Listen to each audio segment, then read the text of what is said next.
I got a question on GitHub. No, I got a question on LinkedIn about GitHub. Wow. So the question is, do you use Git/GitHub? Git is very confusing. I thought it was going to be pretty straightforward. Yes, I use GitHub for personal and professional use. For professional use at work, we use GitHub to make individual contributions to projects. For personal use lately, I mainly use GitHub for hosting any personal projects and for educational purposes, such as keeping track of new coding concepts that I learn about. It's definitely understandable that this can seem confusing at first. A good first step is understanding the difference between the two. HubSpot.com has a great article that talks about it. It says Git is a version control system that allows developers to track changes in their code. GitHub is a web-based hosting service for Git repositories. In simple terms, you can use Git without GitHub, but you cannot use GitHub without Git. So Git is used for version control. It's installed locally on your computer. It tracks changes made to a file.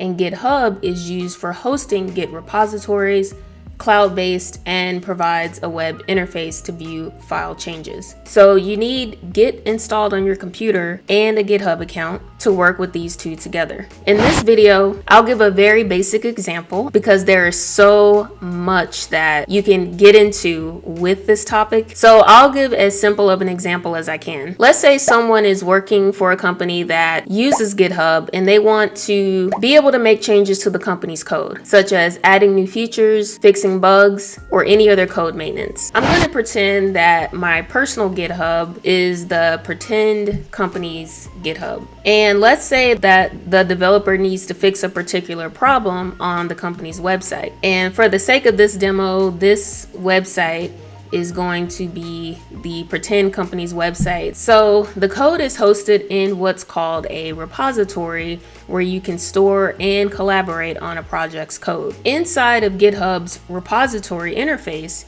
it provides you with options to grab a local copy of the project's code to store locally on your machine. So under the code button, you can see the options on how you can clone a project. You can clone with HTTPS, clone with SSH, GitHub CLI. You can also open with GitHub Desktop or download zip. The method I use is clone with HTTPS. So I'll hit the copy button.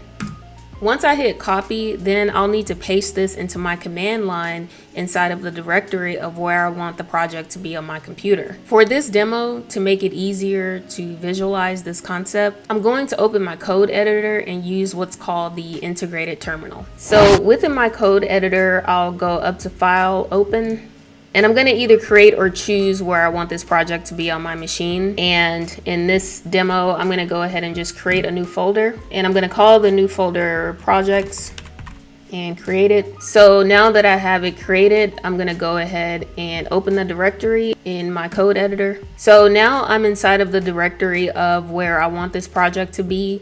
And so now in the integrated terminal, I'll type the git command for cloning the project, which is git clone. Once I type git clone, then I can paste the project link to clone it and press enter. And you can see that the code is now on my machine. And this also reflects what's in GitHub. So you can see that the files in my code editor match what's in GitHub. So that's one way you can see that that's the project. Within the terminal, to make sure that I'm inside of the right directory, I always use the command ls, which lists the current directory's contents. Right now, it shows that I'm still in the projects directory. You can see that it lists the project that I just cloned. But what I want to do is actually be inside of the projects directory where I'm going to be making the changes. So I'm going to run the cd command to get into the directory that I need to be in. And after cd, you type in the repo name, and I can just tab because it'll find it. And so now by running the ls command again, I can see that I'm inside of the actual project Mozilla splash page, and it outputs the files of that project. So I always like to confirm that I'm in the right directory. Next, I'm going to create what's called a branch, which allows you to isolate your work from changes that other people are making to the project. And I don't go through the branching process for my own projects, but this is just to show how a project might be managed either in a company or when there's multiple people working on a project. Right now, I'm on the main branch, which is the branch of the production code, and I can confirm this by using the command git branch. To create my own branch, the command is git checkout -b, and then you name the branch inside of quotation marks. In this case, I'll name it title update, because that's what I'm going to do for this demo. I'm just going to update the title of the website, a simple change. Press enter, and you'll see that it switches to a new branch. But if I want to confirm that, I can just type in git branch again, and I can see that I'm on my new branch, and now I can begin to safely make my own changes to the project. So I'm just going to close out of the terminal, and first I'm going to run index.html inside of the browser. And for this demo, this will be the company's website that I want to make changes to. And what I'm going to do is just change the title. Let's say that there's a new company name and we need to update the title of the website. I'm going to go into whatever I need to in the code to get that updated. In this case, it's index.html. And I'm going to find where that is in the code, updated. So let's say the new name of the company is Mozilla Rockstars. So I'm going to change it in the H1, but I also want to change it in the title to reflect the new company name. So Mozilla Rockstars splash page, and I'm going to check out those new changes that I made.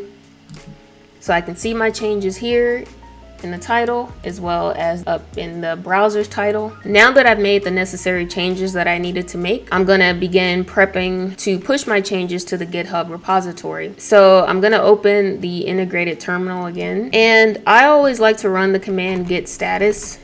And git status outputs the changes I've made, and I can see that I modified the index.html. And right now you can see that the changes are not staged for commit, and it says here no changes added to commit. Use git add and or git commit -a. To add the changed files to staging, I'll run the command git add period. The period means to stage all files, because you can also just add individual files. In this case, I only changed an individual file anyway, so I'll press enter.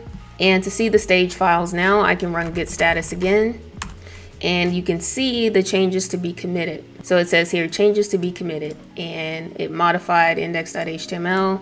It's in green now because it's now staged. Now I need to commit these changes, and the first thing I'm going to do is type in a commit message, which is a description of the change I made. So the command is git commit -m.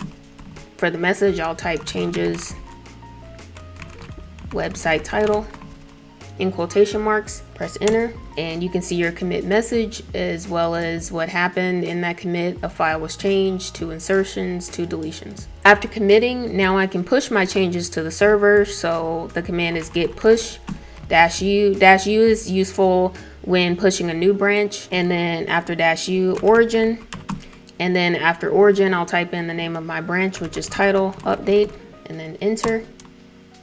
So the terminal now lets me know that I can create a pull request for the title update branch by visiting this link. So I'm going to click on the link. Again, I don't go through pull requests or branching for my own projects, but this was just used as an example to show how a project might be managed in either a company setting or when there's multiple people working on a project. So this is the screen on what's called a pull request. So I'm going to create the pull request, and you can see the title of the pull request, changes website title. That was my commit message. And it says that Jasheloper, me, wants to merge one commit into main, which is the main branch, from title update, which is the branch that I did my work on. And I'm basically telling whoever manages this, hey, I have a new update for this project that I want to put into production. By me also being the manager as well as the person who wants to make a change, I'm playing 2 different roles here. If I'm the manager, then I'll say, okay, Well, first of all, I can see what's inside of the code because that's important first. But I can see what that person did. You can see that that person made a change to the title, and you can see that they made a change to the H1 title of the website. So I like that change, and I want to go ahead and put it into production. So I'm going to merge this pull request and confirm the merge. I can delete the branch, or if I want to continue making changes using that branch title update, I can keep it. It's up to you, however you want to manage that. And once the change is approved and merged, there's a link to commits where you can see all the changes and contributions made to a project. And this is the change that I made to the project. You can click it here, and you can see that that change was merged. So this is the change that I made to the project. So now when you visit the live website, this work will appear on the live website. That means you contributed to the project, which is awesome. So that's kind of a general overview of how Git and GitHub work together. There are many different workflows for this, but I mainly wanted to show how they're used together, especially during the collaboration process on projects. So again, you need Git installed on your computer and a GitHub account to work with these two together. I think one good way to learn is with a basic text file and just practice the general concepts like making changes, pushing to GitHub, cloning, etc. Just to understand how these two work together. You don't need a live project to work with them and understand them. You can always just start simple. I'll also leave learning resources in the description. That's all for now, and see you in the next video.